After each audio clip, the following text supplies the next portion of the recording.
Breezy tonight, otherwise clearing and humid. Lows in the low to mid 70s. South-southeast winds down to 8 to 16 miles an hour. Clouds and sun with a thunderstorm in parts of the area for Friday. A high in the low 90s. Some sun with a thunderstorm Saturday. Warm and humid. Highs in the mid 80s to low 90s. I'm AccuWeather meteorologist Jason Catarina on the Valley's official weather station, 710 KURV. This is House Call for Health. Today is the Great American Smokeout, and the American Cancer Society hopes it'll be a day to begin a journey toward a smoke-free life. The organization says smoking rates have been declining for years, but it still remains the most preventable cause of serious illness and death. Some stats they highlight: smoking and exposure to secondhand smoke cause more than 480,000 deaths in the U.S. every year.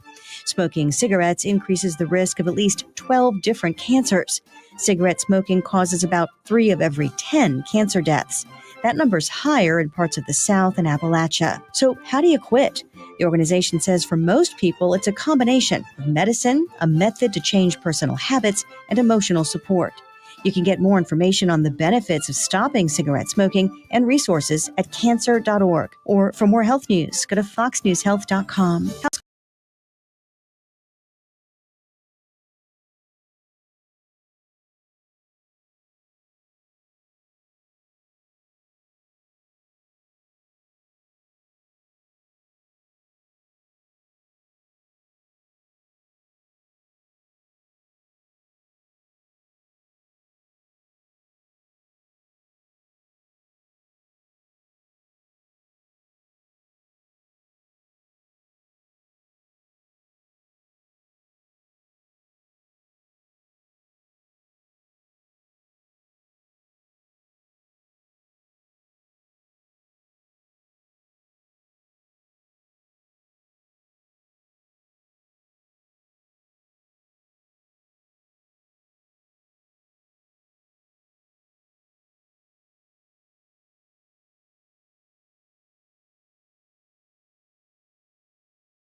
I spoke with Mayor Javier Villalobos, who is here with all these women professionals. It's the Mujeres Lideres Binacionales, the Mujeres Lideres Binacionales, the women, the Binational Women Leadership Summit, for those of you who are Espanol challenged. And this is, I understand, the 4th year of this summit taking place. So we'll have a chance to speak with several participants from the summit today. Is this your, which one is it? You're one of the, I have one of the guests that showed up right here. Let me see here. Oh, there you are. I see you now. So we'll have a chance to speak with various female professionals from the region. These are folks not only from McAllen, Brownsville area, but also northern Mexico participating in this binational female summit. Economic development, economic recruitment, industrial recruitment is the focus. We are here on behalf of CIL Capital, and more importantly, Rio Plex, the economic development, economic recruitment, private sector push that's been up and running now for about a year. You'll have to excuse me, Maribel.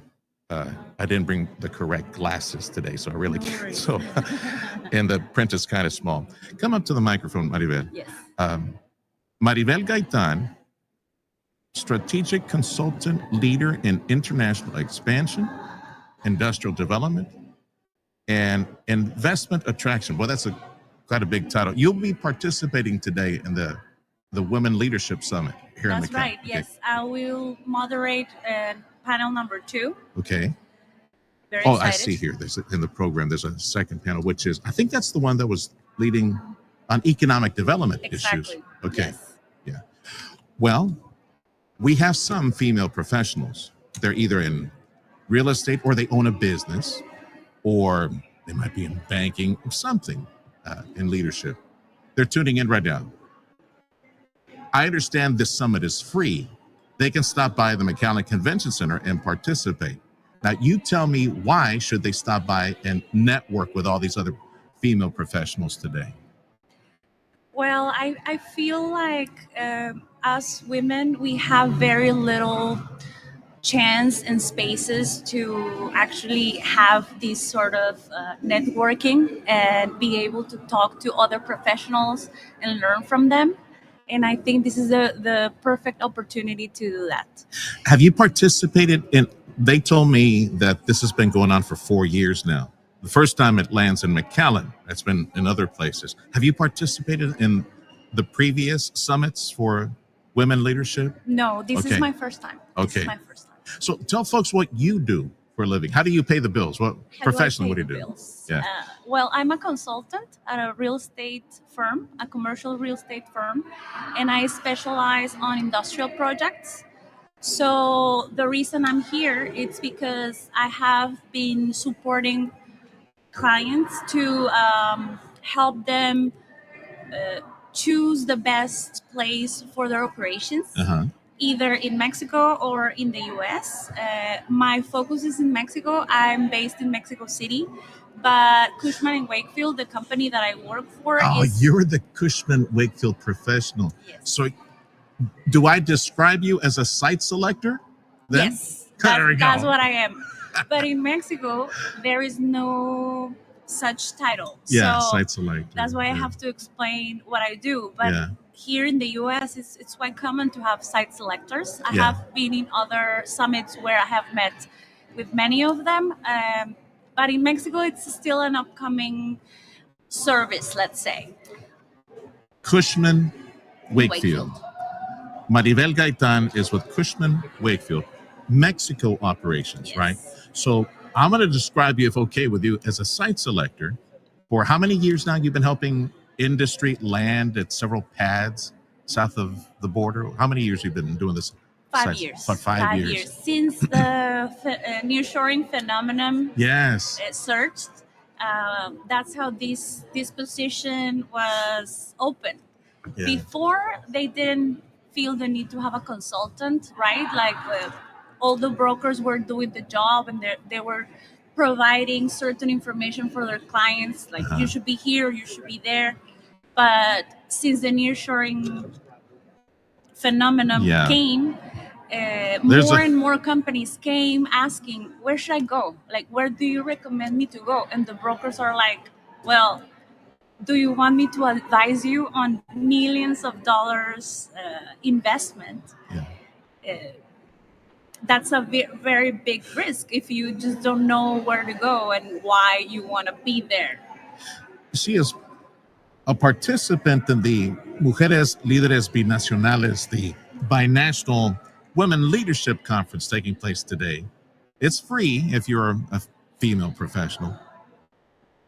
I say female professional, but I guess, is anybody welcome to come? Even dudes allowed, professionals, like contractors or business allowed to come? Or honestly, I think no. I think no. I think we are trying to build these spaces for us. Yeah. And it's limited seating, people. We have one of the ballrooms that is open for conference that is here right close to the main doors at the exhibit hall. Female professionals, you're welcome to stop by today. It is free. It is the binational Women Leadership Conference, the Mujeres Lideres Binacionales Conference, only today in McAllen at the Convention Center. There'll be several panels. The first panel dealing with women driving industry and trade. The second panel, the one that She's with Cushman and Wakefield, site selector. Maribel Gaitan, my guest right now. She's on the Economic Development Action panel. And then the third panel participating is Women Driving Industry and Trade. A great networking opportunity, I would imagine. Hopefully, enough women in economic development, in real estate, in various industries that are participating. Hopefully, they get a chance to meet each other. Maybe they might be competitors, right? But may they meet each other and network for the sake of locking arms in this region. And I hope grease the skids, make it a little easier to bring industry to the area. Hopefully. And you know what? Regarding the competition, yeah, we are here. We are competitors, some of us, but it doesn't feel like that. It feels more like we want to build this network and community, and you never know. You never know if that woman is going to hire you or you are going to hire that woman. That's true. So this is a great opportunity. No, and the way the economy is changing so quickly, it's like you said, the whole nearshoring phenomenon that we see right now. There's a new sheriff in town, new policies, new leadership, and it's very attractive to come and manufacture now, again, in the U.S. or near the U.S. But you as a site selector on the Mexican side, though, there still are issues related to potential tariffs and, things like that, los aranceles. What type of questions do you get from candidate industry that you're working with to try to help them land on the Mexican side at those pads south of the border? Well, they're usually worried about security, of course. Yeah. And they're worried about political stability. Yeah. But you know what? I've seen that. I've heard them say, these big CEOs in the summits where I go, I've heard them say that their projects are longer than any government period. Yeah. So they're trying to look in the long term. So well, that's true. Despite of all the challenges that Mexico has, they're still coming, and they still see all the benefits that Mexico has as a country. And I think that one of the most attractive criteria for companies is the labor. Yeah. Right? And here in the border, there's a very focused labor and very skilled labor. So for us, it's also a strength, right? To be able to be like in contact with the U.S. and have to have that availability of resources so close, right? Even if you want to be here in McAllen, people can come to work, or the other way around. 10-4. I'll be honest with you. I find it surprising, interestingly surprising, that you're very busy on the Mexican side, considering the difference between near shore and reshore. Like right now, the battle cry, it seems, from the White House is reshore, bring it back to the U.S., manufacture on the U.S. side. But because of the trade agreement that we have with Canada and Mexico, despite whatever belligerent, issue pops up, drugs or crime or whatever, or just a trade deal for that matter, which USMCA needs to be reviewed, I guess, over the next year. But I'm surprised that maybe companies in Asia or some other part of the world, they're running even to Mexico, despite it's not the U.S., but it's near shore, and let's set up, because you know what that says to me? That USMCA, the free trade agreement, is not going anywhere. It's just going to be perfected or retooled, but It's not going anywhere. So it's advantaged them with a more affordable labor force south of the border. I imagine that's how some of the conversations go for you. Yes. With industry. I'm constantly asked about the agreement. Yeah. And I've talked to several experts, and they don't think this will end anytime soon. Yeah. There will be renegotiations, but I feel like this agreement empowers the three countries. Yeah. So taking it away, it will only affect the three of them and not only us.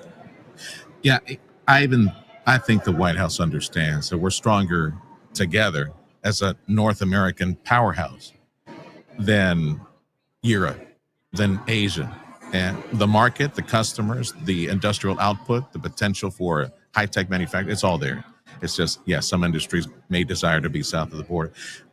Maribel Gaitan with Cushman Wakefield, site selector, south of the border for industry interested in setting up in our Rio Plex area.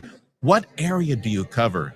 Is it Matamoros, Reynosa, Rio Bravo, or all the way to Monterrey, Saltillo? Like, what area do you cover in this, what we call Rio Plex, this northern Mexico, southern Texas area? In my position, I cover all Mexico. Uh-huh. All of Mexico? All of Mexico. Okay. But in Cushman, we have offices. So our office is in Monterrey, which covers Reynosa, Saltillo, Coahuila, and also part of the border. But when it comes to crossing the border, we collaborate with our Cushman office in the U.S. offices because we have several offices. So I partner up with the site selectors on this side to work together. Sometimes we do comparisons between the both countries, and we give this information to the client for them to make the decision. When you do the comparisons, you're looking obviously at the labor cost, the educational level, the capacity for utilities and water and light and all that. That's what pops up when you do the comparisons market to market. Yeah. And also, of course, the real estate part, right? Like hello. if it's yes. I would say that's not the biggest differentiator. The price of land. Price of land or warehousing, but it is important, right? It is important to know that you have the resources that you need in terms of electricity, water, natural gas, right? Even if you have the land and a good price on the land, if you don't have these resources, you cannot do anything. The longer term expense is human capital, the labor cost, the taking care of that labor. And now we're in a situation where robotics, automation, artificial intelligence may play a factor in some of that near future, make things a bit more affordable. My guest is Maribel Gaitan. She's with Cushman Wakefield on the Mexico side of industrial recruitment, helping industries that are calling to hopefully set up in our Rio Plex area, northern Mexico, southern Texas, get more industry down here. Maribel she's one of the panelists, by the way. She'll be participating in panel number 2 on economic development and industry. Now, if you're a female professional, whether you're a business owner, let's say you are in a management capacity, accountant, whatever you are, you're welcome. Stop by. It's free till 1 p.m. today. Come and participate. Again, this is just for female professionals. We're broadcasting from the McAllen Convention Center. And this binational Women Leadership Summit today only till 1 p.m. Come and network with a powerhouse of female leaders in industry and economic development. And again, Maribel Gaitan is my guest right now. She's with Cushman Wakefield on the Mexico side as a site selector. So she's been doing this for 5 years. And in this 5-year period where Trump has only been here for a year and you had the previous administration, it's still industry arriving, trying to come over, uproot from other parts of the world, can come here. Have you seen a difference in the type of industry that is calling you to, for you to recruit, for you to site select? Is it more medical manufacturing, for example, that we need to bring from Asia back to the U.S.? Is there some pharmaceutical in there wanting to set up perhaps in Mexico? Is it more auto and components for auto? Is it high tech, computer manufacturing, chip manufacturing, things like that? Have you seen a difference in an evolution in these 5 years that you've been site selecting for industry coming to the region? Not that much. Like I help clients in any industry. And what I've seen is how Mexico has been shaping their regions to welcome these different types of industries. For instance, we see the healthcare industry going more towards Tijuana or Mexicali Okay. instead of And what do they do there in Tijuana, they do Mexicali? like all this biotech manufacturing, Okay. Like medical equipment? medical equipment, We can do that here too. pharmaceuticals. We can do that here too. Better to to do know. it, right? Better to do it here or nearby than China. Man, I remember COVID, all those Totally. boats going right back to China with all that medicine, all that equipment. It'd be nicer to have it in North America. Yeah, I guess what we learned from all this pandemic situation was to be ready for the changes, right? So what I'm going to do with this swift in the logistics, well, I'm going to try to be near because the the stress of the logistics from Asia to America, it's really big. Like there are many things that can happen in 21 days, or it's the transit time. Yes. Advantage anyone manufacturing nearby to hit the market that is a target market, which is the United States of America with the biggest economy. Yeah, have that 3-week difference in delivery. Yeah, that's a good selling point for you when you're dealing with industry. Yeah, you'll be 3 weeks closer to your market. Yeah, and Sounds like an easy sell to me. And even a little more because it's 21-day transit time, but everything else that you have to do to put the product in your client's door, there are a lot of people involved, a lot of managing the shipment. So it's about a month.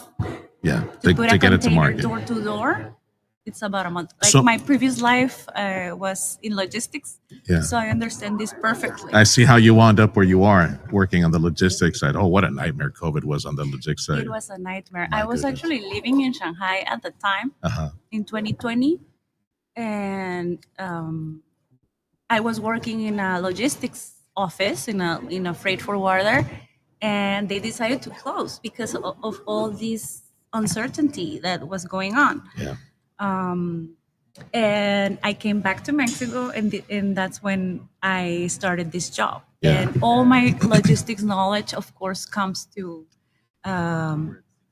build these reports to provide clients with this information. I got to ask you a sales-oriented question. Yes. Because sales, I keep telling folks, sales is pretty much the same, very similar across all the business spectrum. For every, más o menos, for every 10 calls that you had, you'll be, consider yourself successful if you get one good lead. Sometimes it might be up to 20 sales calls. You get 1 or 2 good leads. Is that the same for you in site selecting, dealing with different industry candidates that are willing to set up shop in Mexico? Is it 10 to 1, 15 to 1, más o menos? Because you probably have several that you're working on after dealing with and answering calls for several industries. Yeah, it is not easy to be hired by a company to do the site selection. Most companies, especially Latin American companies or Asian companies, they don't believe in paying for information. So, it's not a product that you can push. You can What do you tell them? Okay, go Google it. When you don't find it, come back to me. And that's what they That's do. what you're telling them? That's what they do. Yeah. Because in Mexico, it's not easy to access information. Here in the US, you are privileged. You can find almost anything on the web. Yeah, and with AI, the way things are. For But do you us, it's believe not- it though? That's the thing. Is it reliable? Is it something, information you can trust? Well, Yeah. I try to find these reliable sources or go to the official sources. That's why it's super hard to build. That's why they need to work with people like you, because you go to the official government statistics or sources or agencies or bureaus that are industry groups that are churning out all that data, all those publications for you to, okay, here it is, muchachos. You want to set up there? This is what you get. Even I have to go and knock the door of like human capital companies freight forwarders to ask them for information, like updated, real market information, Yeah. because it's not on the internet. My producer, Fred Cruz, says it's getting Serge to shut up. That's a problem. I could keep talking with you for a long time. My main question to you, I better ask it now that I'm out of time. It's already 9:30. What are you going to share with the group of female professionals in about, I guess, 30 minutes when your panel comes out? What do you want to share with them? What do you want them to walk away from your perspective?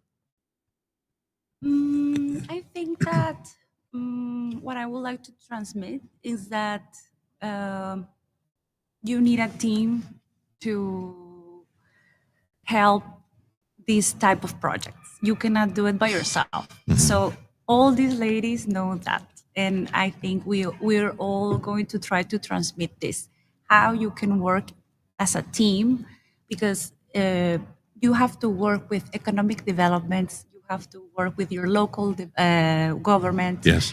You have to work with maybe soft landing companies, human capital companies. So the more you're willing to work as a team, the most successful your project will be. Bring your smartphone with you. Women professionals of the RGV, bring your smartphone with you. Be prepared to do a lot of touching phones with each other, sharing contact information, come and network. It is the Binational Women's Summit, Binational Women Leadership Summit, the Mujeres Lideres Binacionales Summit, taking place today for free in McAllen at the Convention Center. Yeah, we got all the Christmassy stuff in the front. You're going to need to use a side entrance to walk the entire hall and come over and see us. Maribel Gaitan with Cushman Wakefield, thank you for all the time you gave us this morning. We wish you continued success, because in the end, if you do the proper site selection, assistance for folks south of your success is our success. So Exactly. bless you, my friend. Sergio. Thank you for It was stopping a by. You pleasure. take care. Come and join. You got just a few more minutes. If you're a leader in business, you are female. That's important. Remember, there's only two genders, male and female.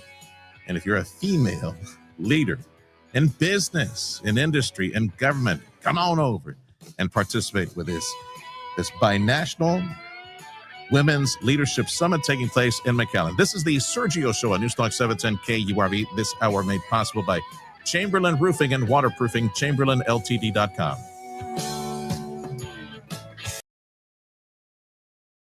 Will hand over their baby to a foreigner. They will sacrifice their child. Please take this child to where you live. Tell me again how awful our country is. Alexandria Ocasio-Cortez, Bernie Sanders. People will cling to a plane as it leaves the ground in hopes that they might end up over here. Nobody here is doing that with any other country around the world. Tell me again how awful we are. The Michael Berry Show, weeknights starting at 6 on News Talk 710 KURV. Hi, I'm Dale Johnson here with some big news for all of your roofing and waterproofing needs. DLJ Commercial Roofing is now Chamberlain Roofing and Waterproofing. You have trusted our roofing service for many years, and we're excited to announce that we are now part of a renowned company. With Chamberlain 125 plus years of experience, we'll offer expanded services and value warranties. Everything from residential flat roof coatings to commercial roof replacements to advanced waterproofing solutions. You'll get the same dedication with more service options. Visit us at ChamberlainLTD.com. That's ChamberlainLTD.com, or call us at 956-655-6178. That's 956-655-6178. We will continue to be your trusted source for all of your roofing and waterproofing needs. Call us today. Join News Talk 710 KURV as we help the Salvation Army make Christmas brighter for many families. The Salvation Army has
Advertising Federation Bowling Tournament, helping strike out hunger in the RGV. Proceeds benefit the food bank of the Rio Grande Valley, providing food to over 85,000 people every week with lost SNAP benefits and federal cuts. The need is greater than ever. Every dollar donated provides 5 meals. Grab your team, break out that sweater, and help strike out hunger. Register your team and sponsorship at aafrgv.com.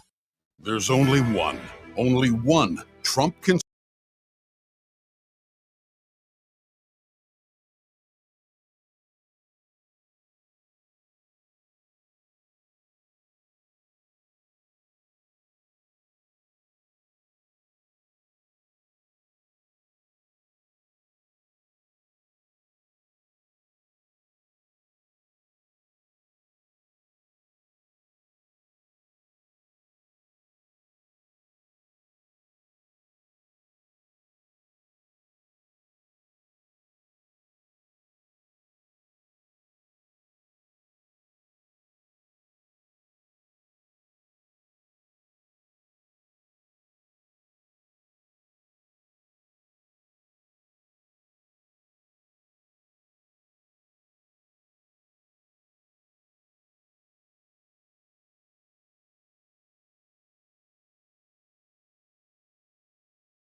Clouds and sun with a thunderstorm in parts of the area for Friday. A high in the low 90s. Some sun with a thunderstorm Saturday. Warm and humid. Highs in the mid 80s to low 90s. I'm AccuWeather meteorologist Jason Caterina on the Valley's official weather station, 710 KURV. Broadcasting from the Valley's commercial and fleet headquarters studio at PayneAutoGroup.com. You're listening to News Talk 710 KURV. The Sergio Show with Sergio.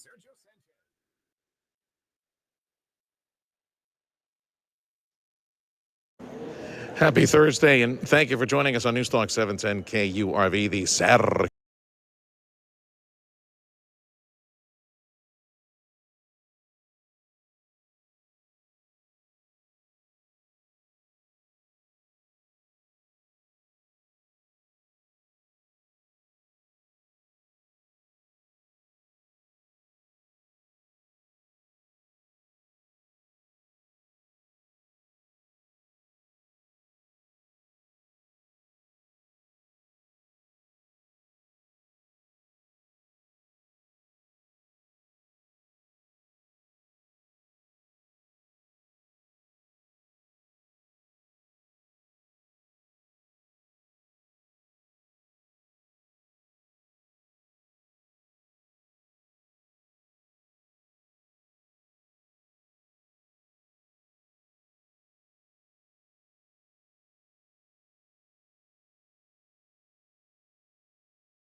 Yes, we are starting to create a nonprofit organization.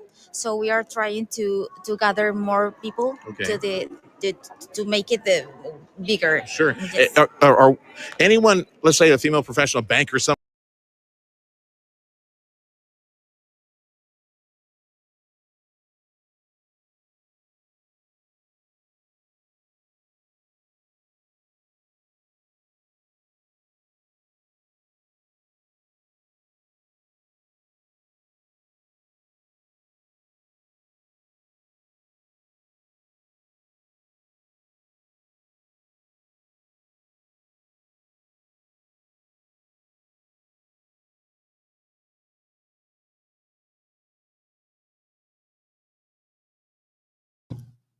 If you do step into the convention center in McAllen, again, side entrance, that would be on the Ware Road side. Ware Road. There's 29th and there's Ware. On the Ware Road side entrance, come and join us. Room 101, where's that? That is like, you know where most of y'all know where the main exhibit hall entrance is. Well, it's a side room, right? You'll see the table. You'll see us at a distance. You get just a few more minutes to take advantage of this opportunity. Come and network. My next guest she was telling me off air, she was a member of the audience at one of these summits at a previous, in the 4 years that they've been doing this, she was a member of the audience. Now she is speaker today. She is also, as we have mentioned from time to time, as this group of ambassadors who represent Northern Mexico, Southern Texas. She is a Rio Plex Economic Development Initiative ambassador. And I introduce to you Mari Carmen Cadena, who I understand Miss Mari Carmen has roots in Monterrey and Reynosa, and no one can govern the heart. She wound up marrying, I don't know for what reason, she wound up marrying somebody from Matamoros. Maybe she was on a Christian missions trip and said, I was in a meeting there where I met him. So. Oh, yeah, that's what you found out. That's what.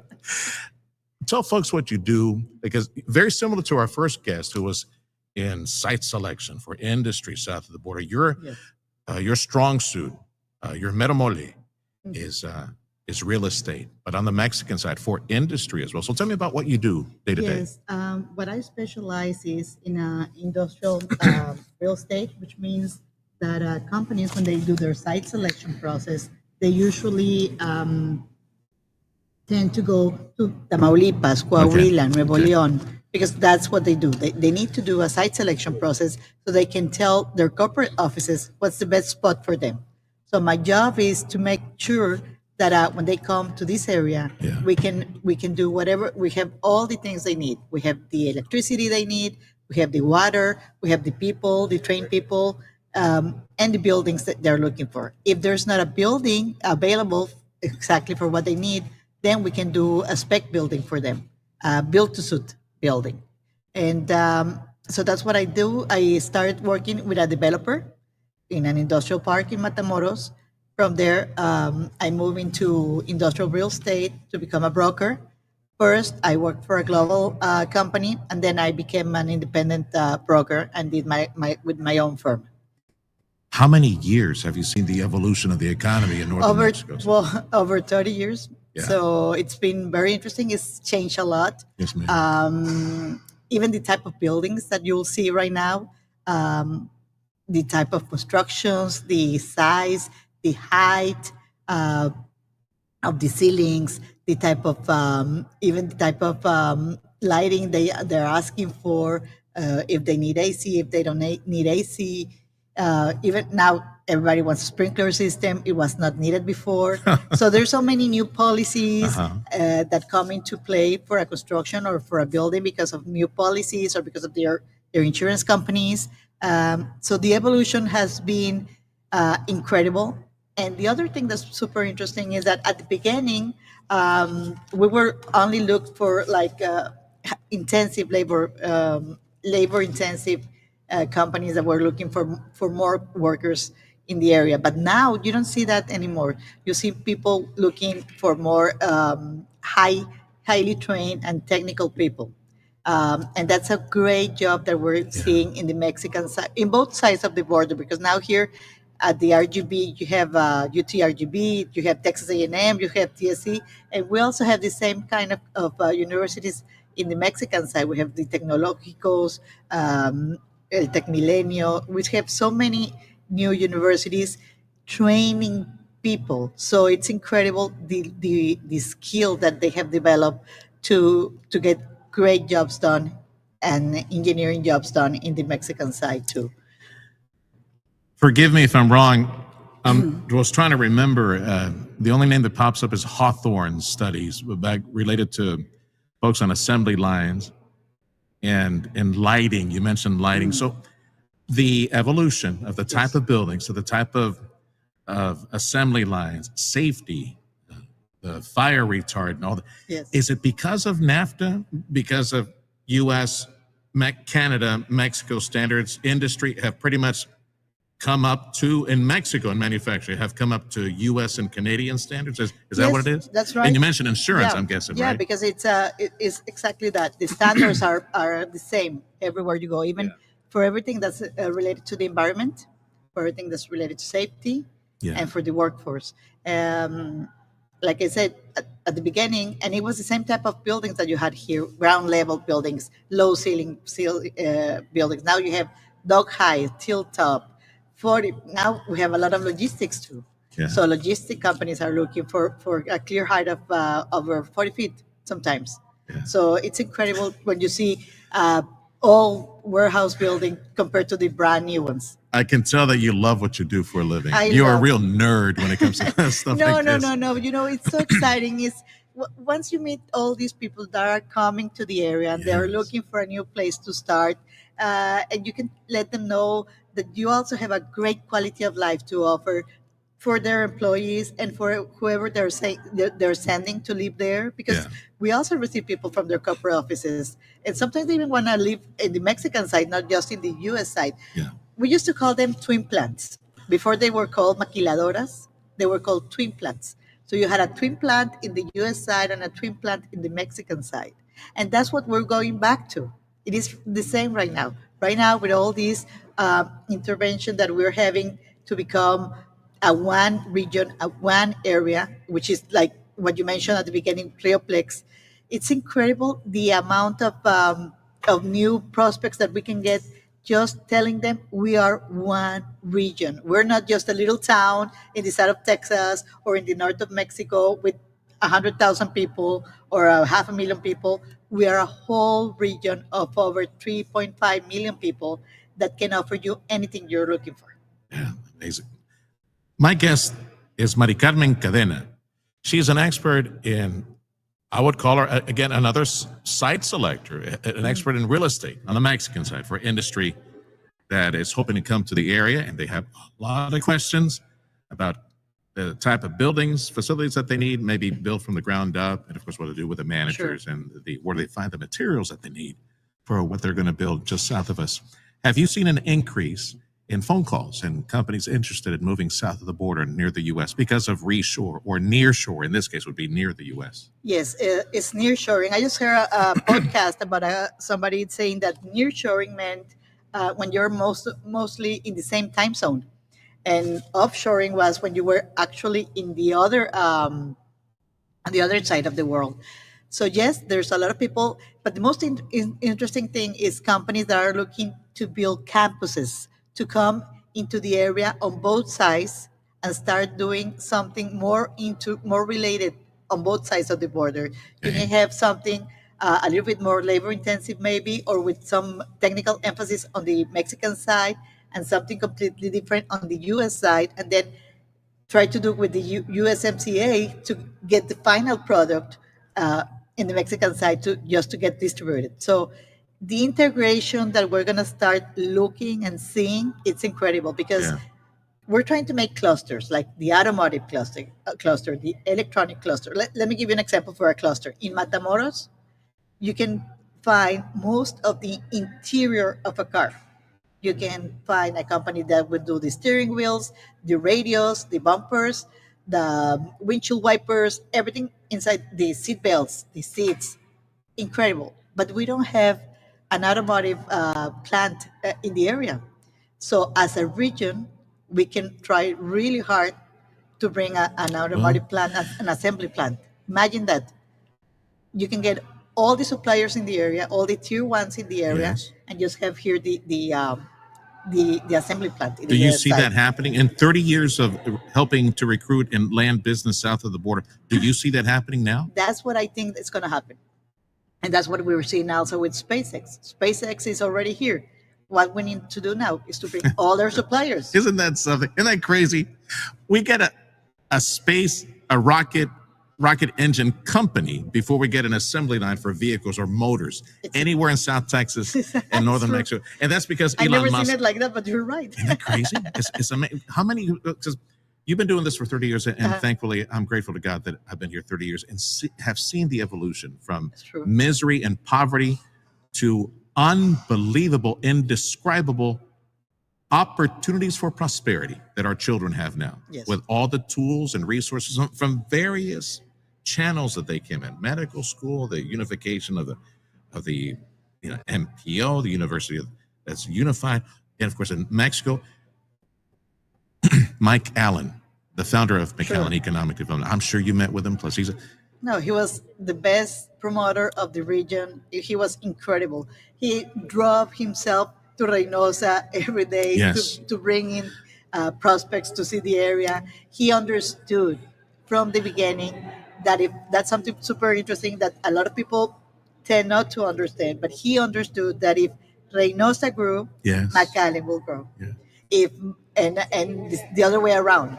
It's we are so integrated as an economy. That vision. I mean, you have families on both sides of the river, right?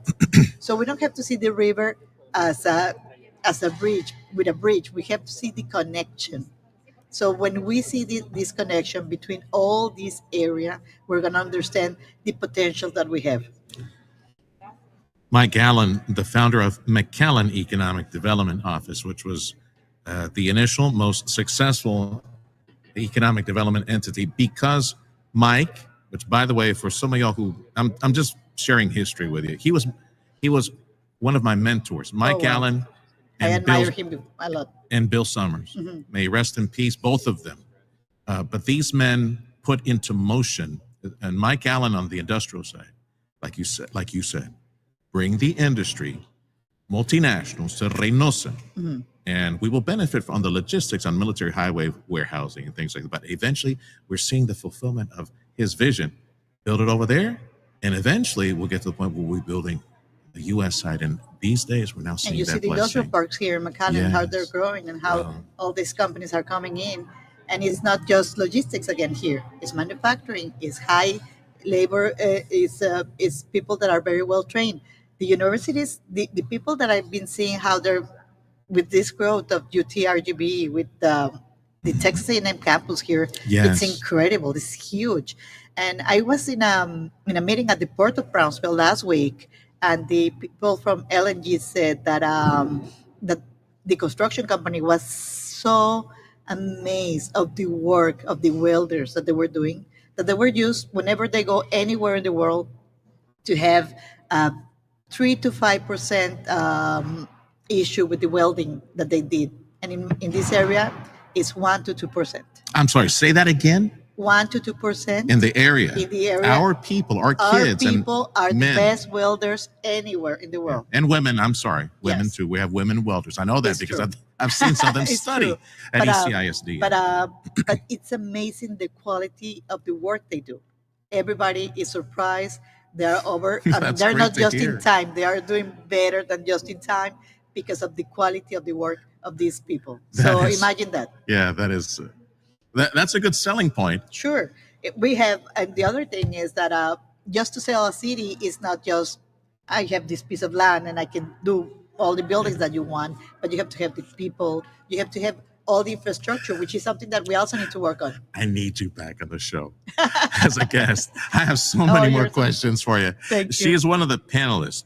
Mari Carmen Cadena is an expert in Mexican real estate for industry, helping them land somewhere south of us in our Rio Plex region, which is northern Mexico and southern Texas. She is Mari Carmen Cadena, ambassador for the Rio Plex economic development efforts. She is one of the participants in this binational Women Leadership Conference taking place right now at the McAllen Convention Center. This is the Sergio Show on News Talk 710 KURV, and this hour made possible by Chamberlain Roofing and Waterproofing. There's only one.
And is expected to attend the service as well. Before he was VP, Cheney served as defense secretary, and before that, he was chief of staff to President Ford. He also served as a Wyoming congressman. Cheney died earlier this month due to complications from pneumonia, cardiac, and vascular disease. He was 84. That's Fox's Jessica Rosenthal. 4 former vice presidents also there, Dan Quayle.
Congress approved that President Trump signed last night to turn over documents from the Epstein underage girls sex trafficking operation. Now, some could be held back.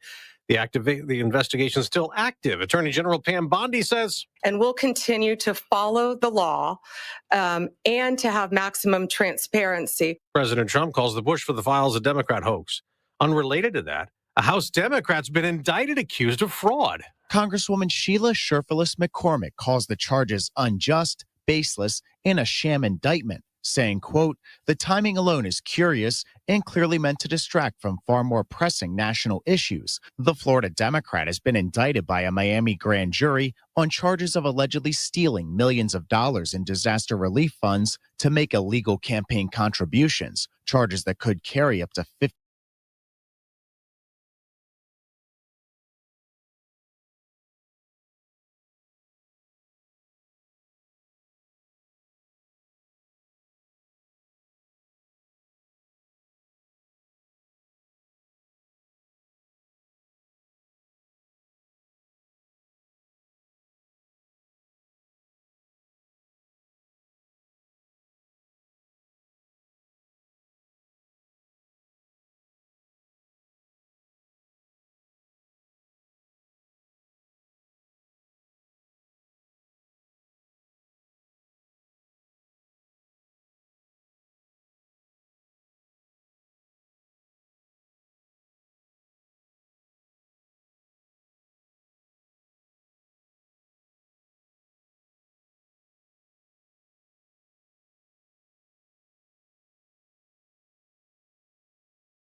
And Fleet Headquarters Studio at PayneAutoGroup.com. You're listening to News Talk 710 KURV. From the Radio United Broadcast Center, this is The Sergio Show. Talking about the news headlines and topics that affect you. And now, The Sergio Show with Sergio Sanchez. Of the program is made possible by South Texas Buick GMC.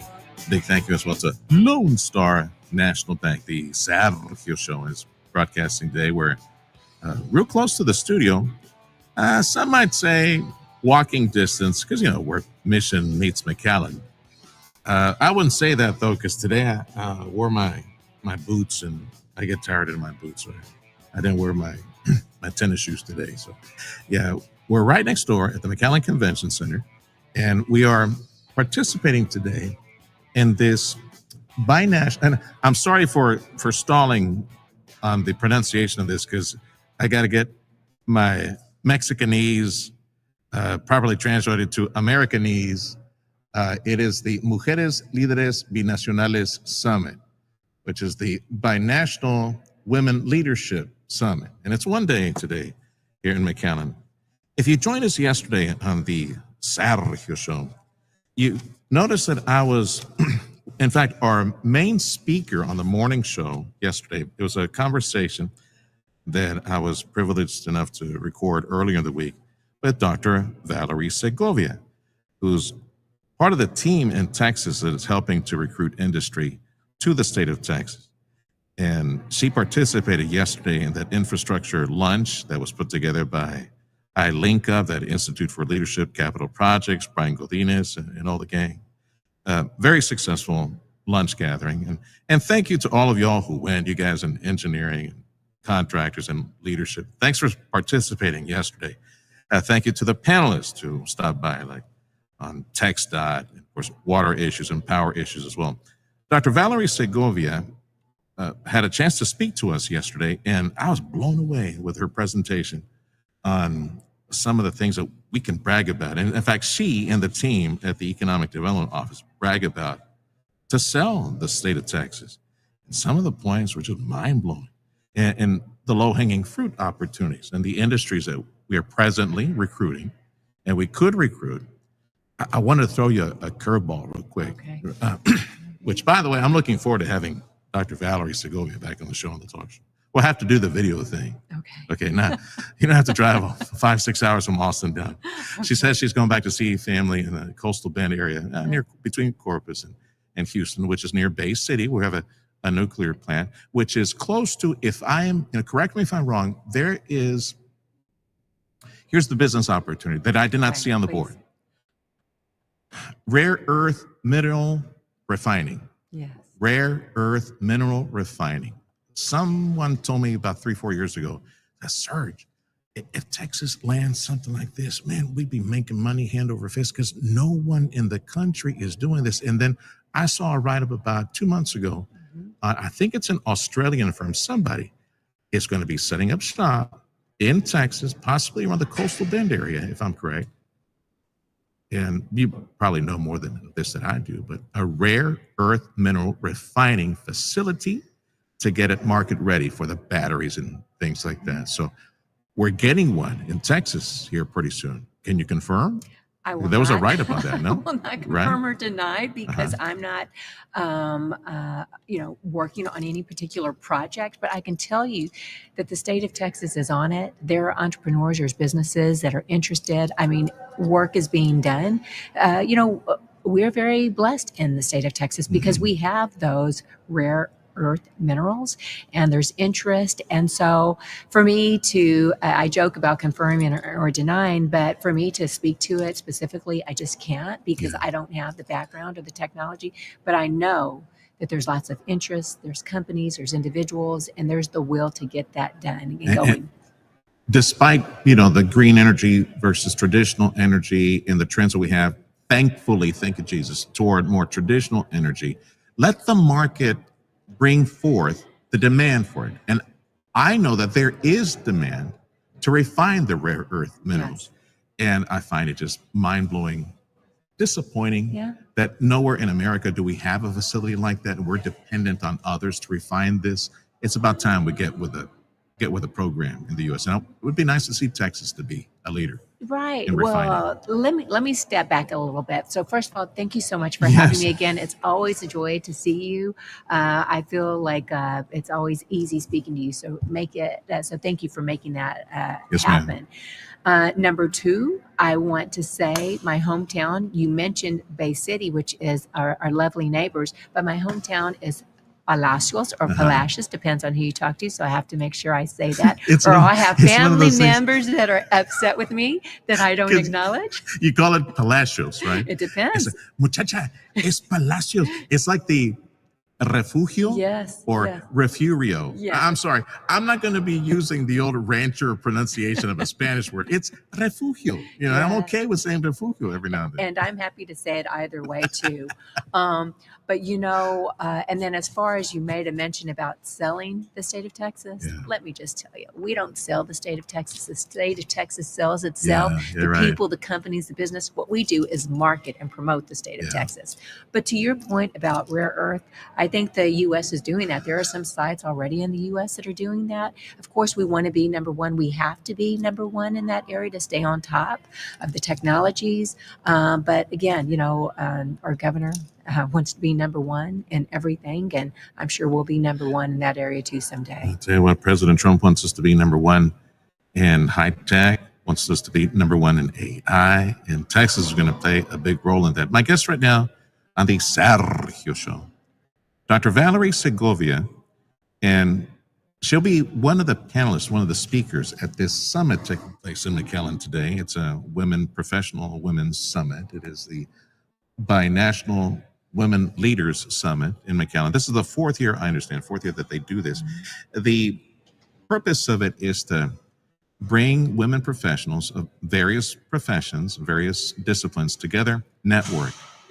You'll see a lot of folks here, a lot of women here who are experts in real estate issues, on site selection, economic development. But if you're tuning in right now and you are female, against only two genders, male and female, if you're a real deal female, you're welcome, and bring your expertise to the table. It could be education, it could be accounting, whatever it is. You're welcome to come. Come and network. It's a free meeting taking place till 1 p.m. today. Again, this one day, this binational women leadership summit that's taking place in McAllen. Dr. Valerie Segovia will be speaking to all the women here in a little bit. Will you be sharing with them some of what you shared with us yesterday on the brag, how easy it is to brag about Texas, the talking points, the selling points for Texas? Of course. I mean, that's just part of the lingo here. When you're in Texas, it's easy for us to do because we know what it's about. But today, I think we're going to talk a lot about many things. Of course, economic development. That's probably why I've been asked to be here to speak to that.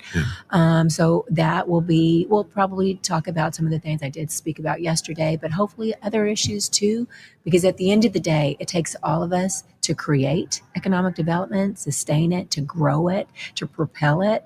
And all these women here have their expertise in different areas that lend itself to that. At the risk of sounding chauvinistic or sexist, business is business. Business is business. And there are realities in business that we cannot ignore. Okay.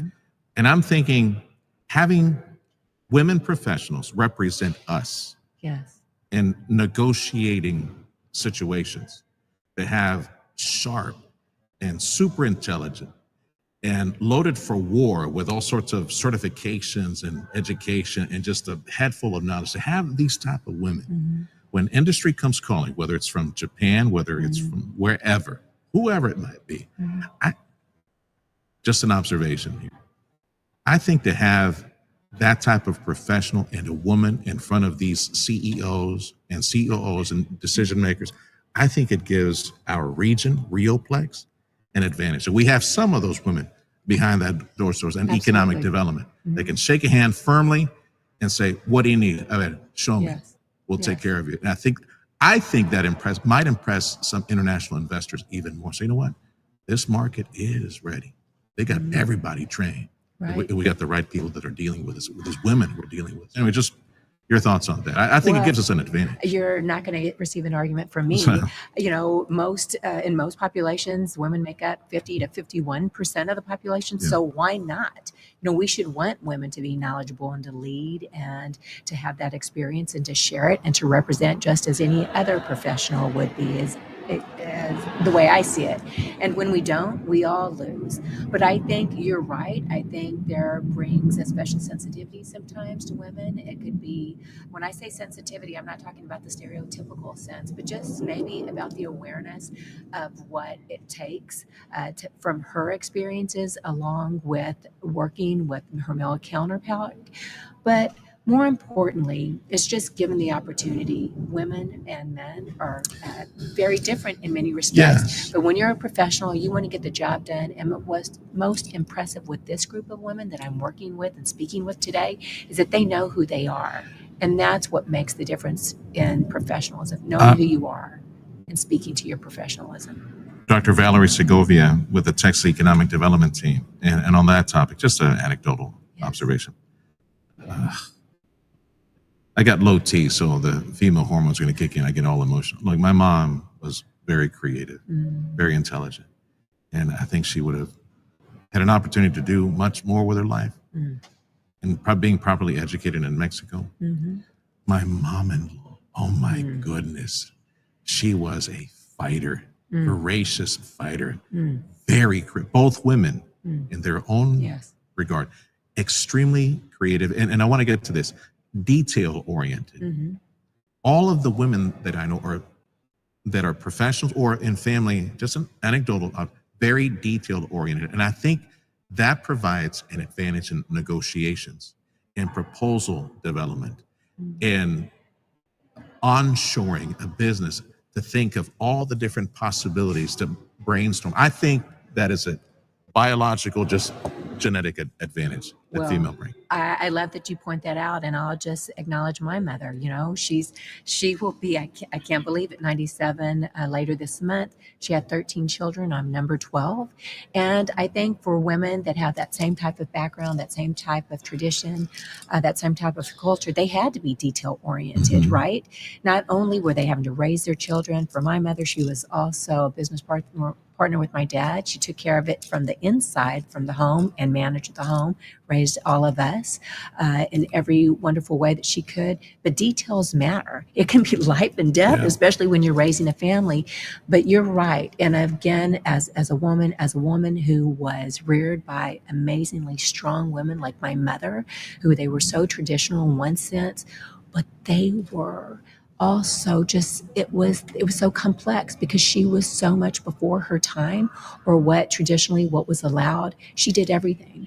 So she encouraged me, and I hope to encourage women my whole professional career and on, that you can be all the things. You can be a traditional woman if you want, in your home, within your life, but be ferocious, be fearless, do everything it is you want to do, but just be who you were meant to be and who you need to be. Dr. Valerie Segovia, part of the Texas Economic Development Team. Zach, I know you got some bills to pay, so I'm going to throw it back at you for a couple of minutes. Let's clear that so I don't fall behind, and that way we can continue in our conversation with Dr. Valerie Segovia, again, the Texas Economic Development Team. She's one of the panelist participants, sharing with other women professionals of South Texas and Northern Mexico. We got folks from the women from the Rio Plex region, Northern Mexico and South Texas, participating in this Binational Women Leadership Summit today at the McAllen Convention Center. This is the Sergio Show on News Talk 710 KURV, made possible this hour by South Texas Buick GMC. Big thank you as well to Lone Star National Bank.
You are broadcasting from the McAllen Convention Center and participating, doing our part on behalf of CIL Capital, but more importantly, Rio Plex, the as I describe it, the private sector economic development initiative.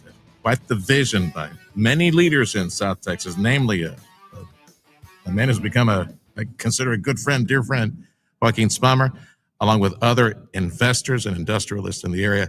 Let's see if we can recruit more industry to South Texas through this private sector initiative. We've got the land, we got the people, we got the schools, we got the resources, we got capital on the sidelines. We can do it. Si se puede, we can do it. So we're participating in this binational women leadership summit taking place in McAllen, and one of the speakers, for me, it's awesome to be able to speak again with Dr. Valerie Segovia. She's part of the Texas Economic Development Team, and we'll be speaking shortly with some of these women professionals. It's only women that are participating today, but what a powerhouse collection we have.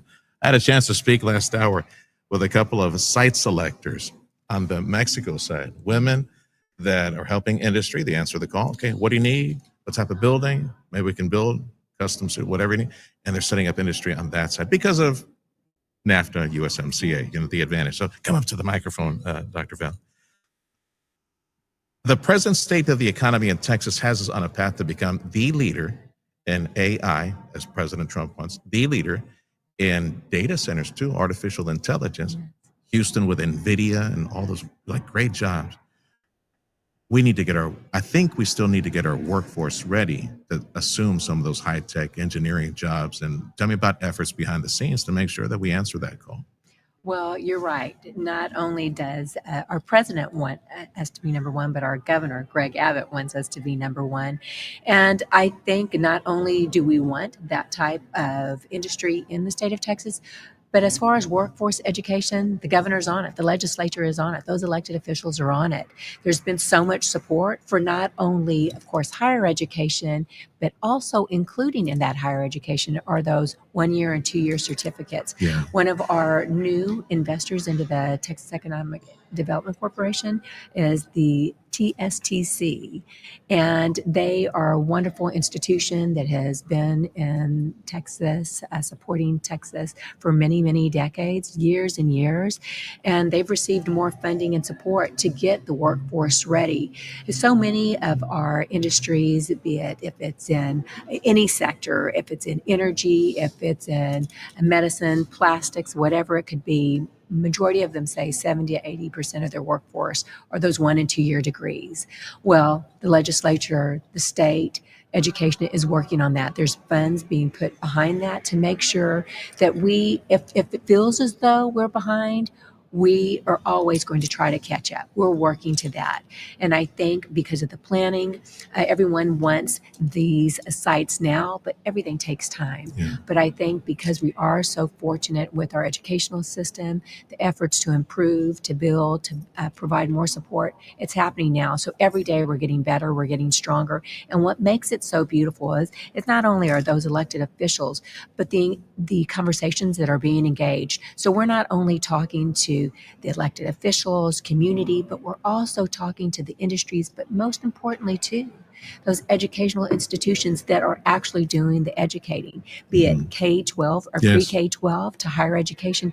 Everyone is part of the conversation because there's not one sector that can tell or solve all the problems. And I think that I would still call it an untapped resource. I'll give you an example. Edinburgh CISD, where I'm very proud to speak on, because I've seen what they do. Yes. And to be able to communicate.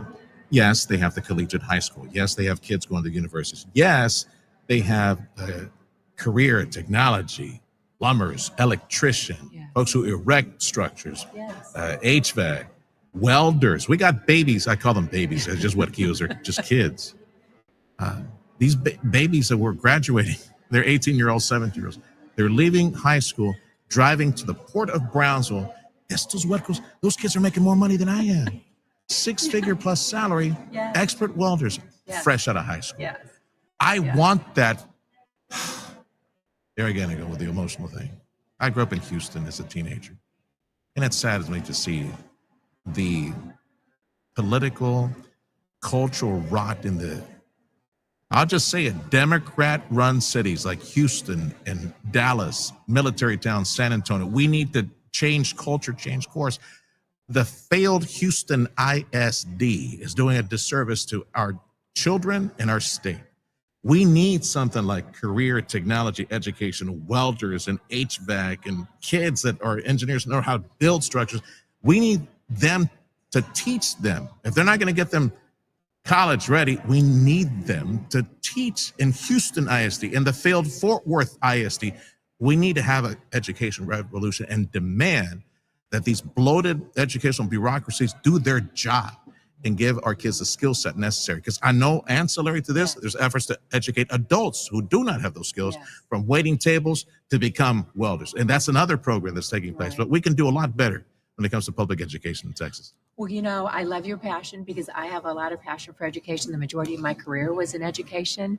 And all the communities you mentioned, I have to express our appreciation and love and gratitude because they're great partners in what we do. I grew up in those spaces, a lot of those spaces. So that may be a feeling, your perspective, but I can tell you that there are so many efforts, excellent professionals in those spaces, if it's in education, pre-K to 12, higher education, that are trying to make changes, the needed changes. So they just need our support, and we need to continue the conversations to work together to help it happen. Show them Edinburgh. Show them Edinburgh. Look what Edinburgh's doing. Do it in Houston. Doing it in Fort Worth. We need to get our kids ready. Absolutely. They're calling you. Yes. You got to go speak to the gang over there. All Good right. to Well, see thank you you again. so much. All right. We will. Have a great day. We'll call you again. Thank you, Brenda. Thank you for bringing her over. Sure. Dr. Valerie Segovia with the Texas Economic Development Team. Hey, look at that. They wound up being on time. See, that's what we need to do. I need to go more conferences to be on time. It's 10:29. The Sergio Show on News Talk 710 KURV. This hour of the program is a service of South Texas Buick GMC. We want to say thank you as well to Lone Star National Bank.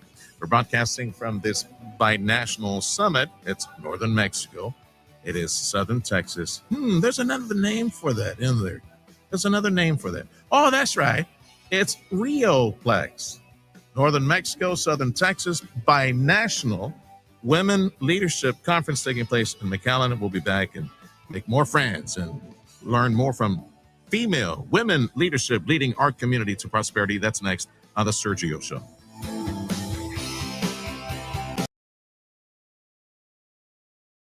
Grand Valley, or exploring new markets, consider Harlingen, Texas. The Harlingen Economic Development Corporation can provide you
one Trump conservative running for Texas comptroller. Don Huffines is a successful businessman who will bring a private sector mindset to the office and safeguard our tax dollars. A strong ally of President Trump, Don Huffines will stand with him to secure our border and stop all taxpayer-funded benefits to illegal aliens. And Don Huffines will fight to eliminate every woke DEI program and every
RV.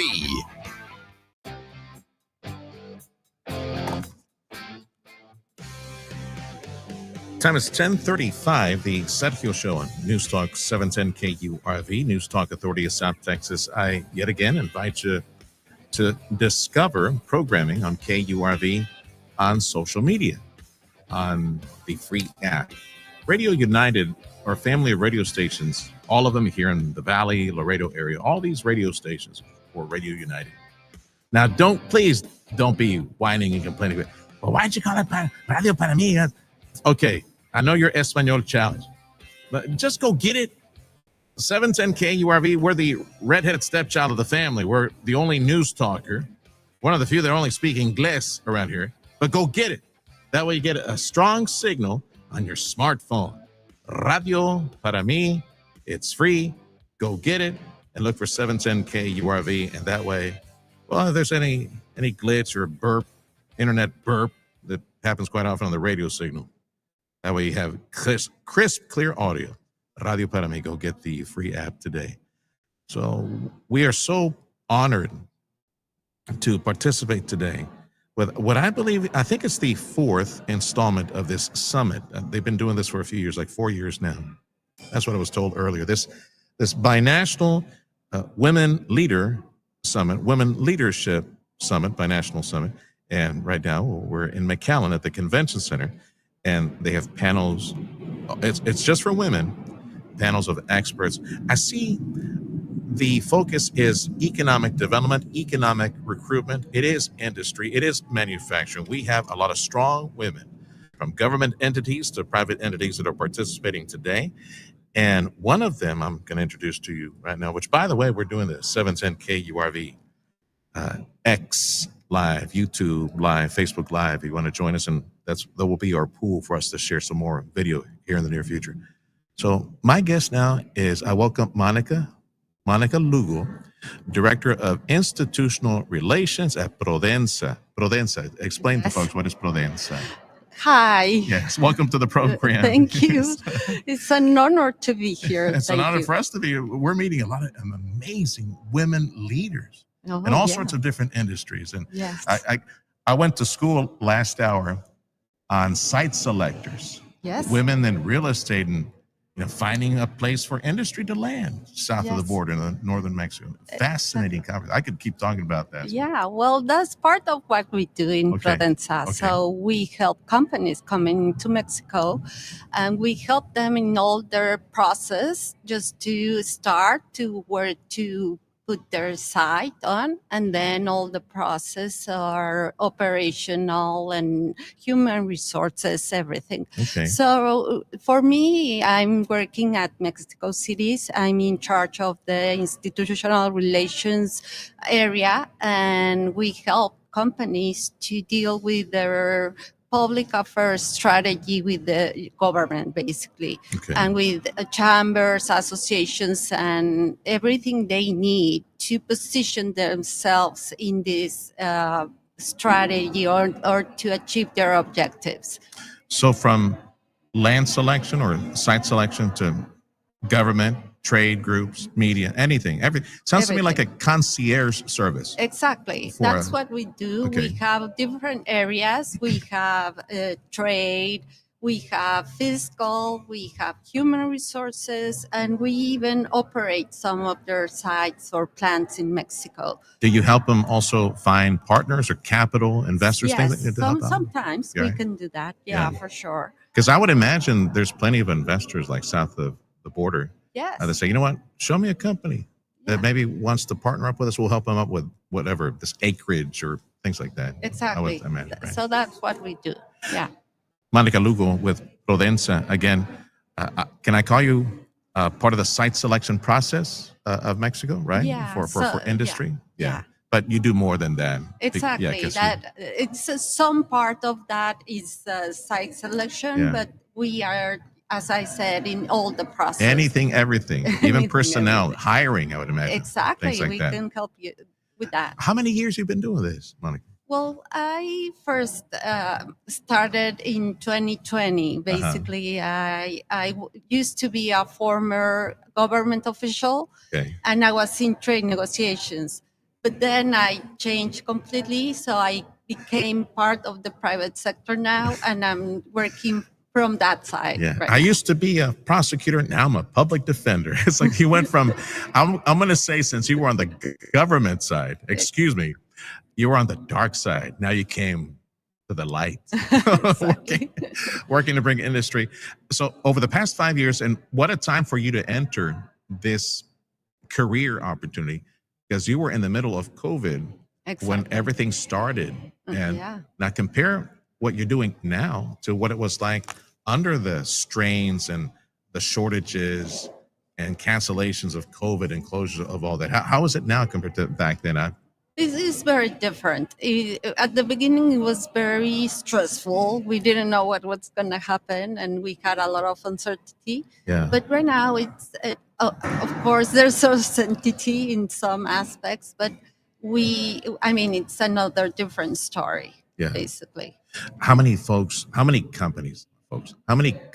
are you juggling right now that are in your portfolio that you're helping out at this moment to, providing the concierge services to come over to Mexico? Yes, it depends. Every area is different. And in institutional relations, we have many clients, big companies that are coming to Mexico in different sectors. We have the automobile sector, aerospace, electronics. We have medical devices, but we also have technology like semiconductors. We have stores, like end products. So also we do that. And we have also e-commerce in some aspects as well. What should manufacturers do? What should they know before they come calling you? What would make things easier on manufacturers or industry, that is folks who are thinking about setting up shop, nearshoring it in Mexico. What would make things easier for them if they do before they come call you to make the transition easier, faster? I think things have changed a lot in the many years in the past. I'm not talking only about the certainty about trade and rule of law, security, migration. We all know things are very different now. So that's why they have always also searched for us, because they don't know anymore how to communicate with the government in some aspects. Okay. Why is that? Not only in Mexico, Okay. but now also in the United States. Yeah. And why is that? Because sometimes the politics do not align with what the private sector needs. They have a different vision, and of course politics, it's in their way, right? Yeah. So sometimes the politician wants to make a point or have a narrative that is not in accordance with what the economic operators are dealing with or what they need. And that's where we get in the map. That's we help them to have this communication channel between what the politician really is trying to achieve and what these companies are actually doing. And so we are in the middle. We are a bridge builder, if you want to say it like that, and we help companies have a positioning within the government or with trade associations that will help them achieve their goals. Not only to have solutions for crisis, but also to be proactive and have strategies that will help them position themselves in in something that prevent them for exactly having a crisis. Monica Lugo is a participant, a panelist. She's in Mexico with Prudenza, and Prudenza helps candidate industry try to find a place in Mexico with everything that you can imagine that would be required of setting up shop. Everything from labor to media relations, government relations, anything from regulation, all those things. So they try to be a warehouse, a one-stop shop of information for industry trying to set up shop. Monica Lugo was a panelist. She shared with the women professionals this Binational Women Leadership Summit that's taking place in McAllen right now. Now, you mentioned the government. That's what the government is real good at many times, is getting in the way. And when you have administrations that change and have a different vision, that really complicates things. As we see, President, I've heard, everybody is aware of the tariff situation with President Trump and how he's using it for negotiations. We have a review of USMCA, the free trade agreement coming from Mexico. Just anecdotally, just observation. I have friends who are watching customs and imports and other friends who are in the business down south of the border, looking at how Mexico City, the present administration, many times they propose silly measures of taxation or fees or things that would be onerous to industry that is already there or industry that is thinking of coming or setting up shop in Mexico. On the tariff side, have you encountered any reluctance, any questions from candidate industries wanting to set up shop in Mexico and saying, well, should we set up here or should we just go north of the Rio in the U.S. because, we just don't know where the whole USMCA things go. I tend to believe USMCA ain't going anywhere. USMCA is going to be there. We're going to have a trading bloc Canada, the U.S. and Mexico. We just got to figure out the details. That's just me looking at it for 30 years now. But folks that are in the industry, have they expressed any concern that maybe USMCA might go in the wrong direction or there would be too many tariffs? Or what do you hear from people that you're helping to recruit? Well, this is something that I hear every day. It's a concern, very important concern, at least in companies that are in Mexico.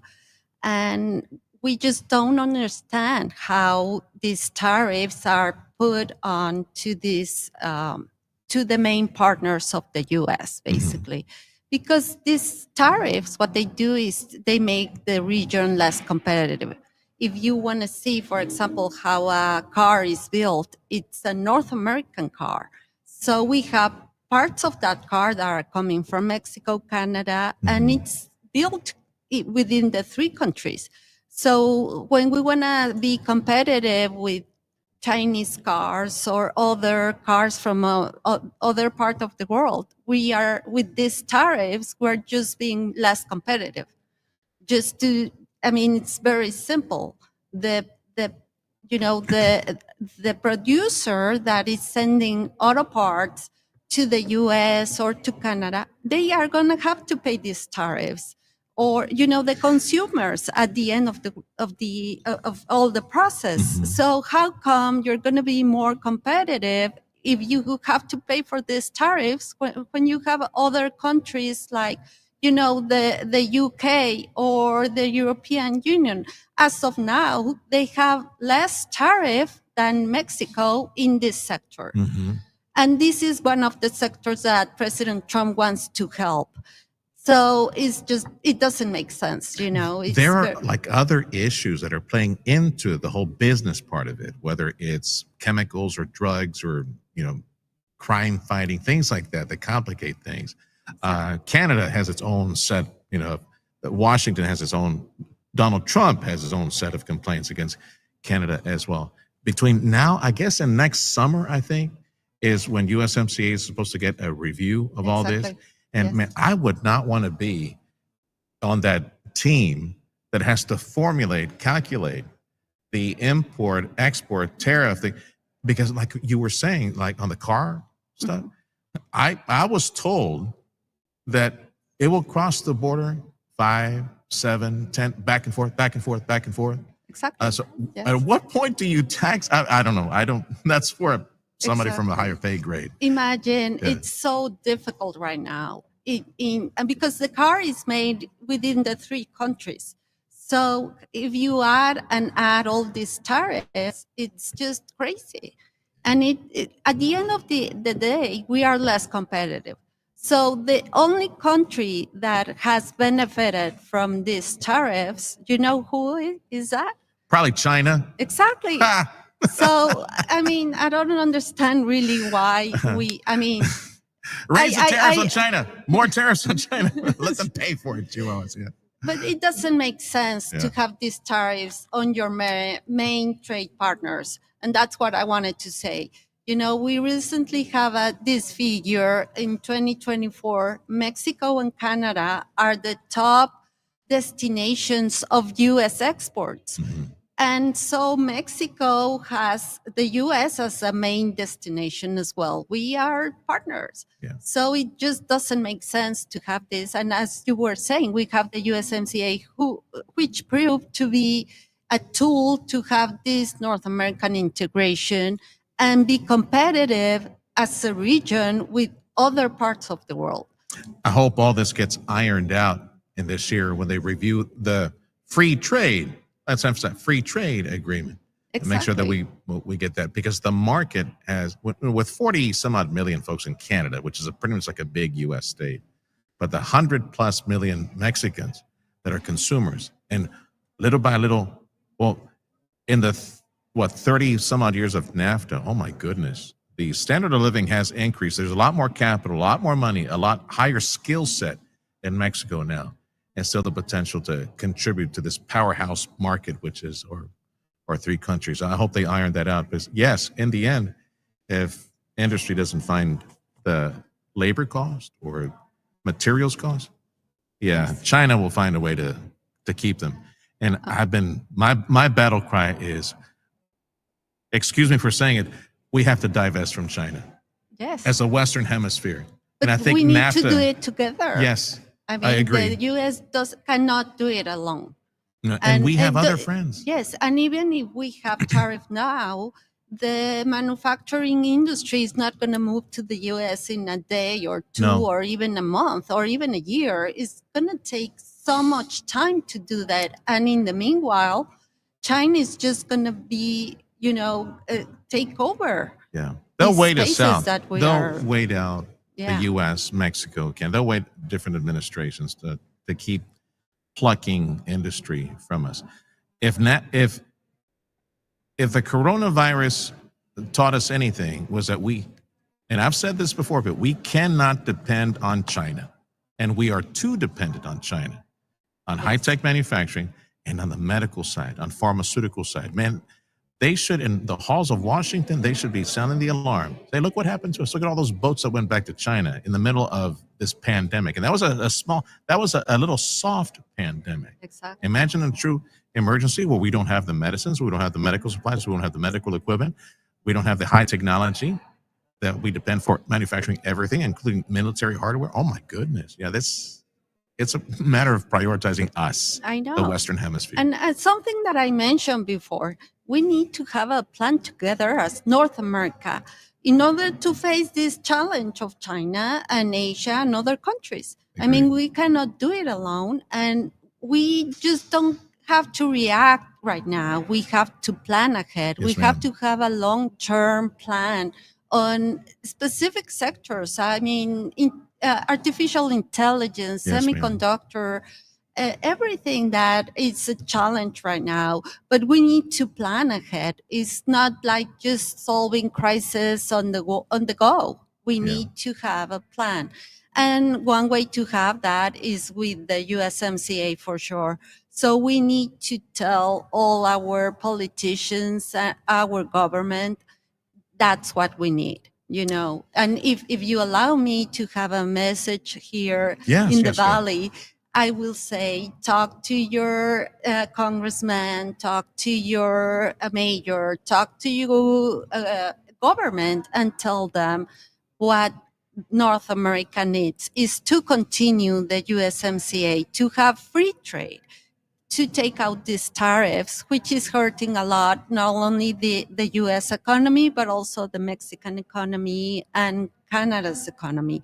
So instead of being stronger and better, we are just hurting ourselves, and other countries are taking over. So that's my message. Thank you. Monica Lugo with Prudenza. She's one of the panelists, just participated on the Women Driving Industry and Trade conversation just a few moments back at this bi-national Women Leadership Summit taking place in McAllen. I think this is the fourth year that they do this. This on behalf of CIO Capital and Rio Plex, the economic development effort of our region, Northern Mexico and South Texas. And I got about a minute or so left. So what did you share in your panel? I didn't even ask you that, what you were able to share in the panel. Exactly what you What we've been talking about? Yeah, Okay. exactly. Yeah. I was listening in when you were talking a little early. So, oh, that's what I want to talk to you about. All right. How do folks find you if they have any questions or they? No, they didn't, but I think it was a pretty straightforward. Like, is there like a message. website or for Prudenza for folks to reach and find you? Yeah. Yeah. What's the website for you? Prudenza.com. Easy enough. Prudensa.com. Prudenza.com. Concierge service for any industry wanting to set up shops south of the border in Mexico. Did you make some contacts, some new friends? Yes, a lot. I was able to meet the mayor of McAllen, so that was very cool. And I made a lot of friends. I hope I can continue being in touch with them so we can come again or receive them in Mexico City. So it has been a great event. I'm really happy and honored to be here. So. All right. Well, thank you for joining us on the program. Thank you so Okay, much. stay in touch. We wish you the best. Thank you. Yeah. As I said earlier to the other panelists, your success is our success. You land the industry and jobs, there'll be economic spillover coming to our side of the border as well. Good to meet you. You be well. Yeah.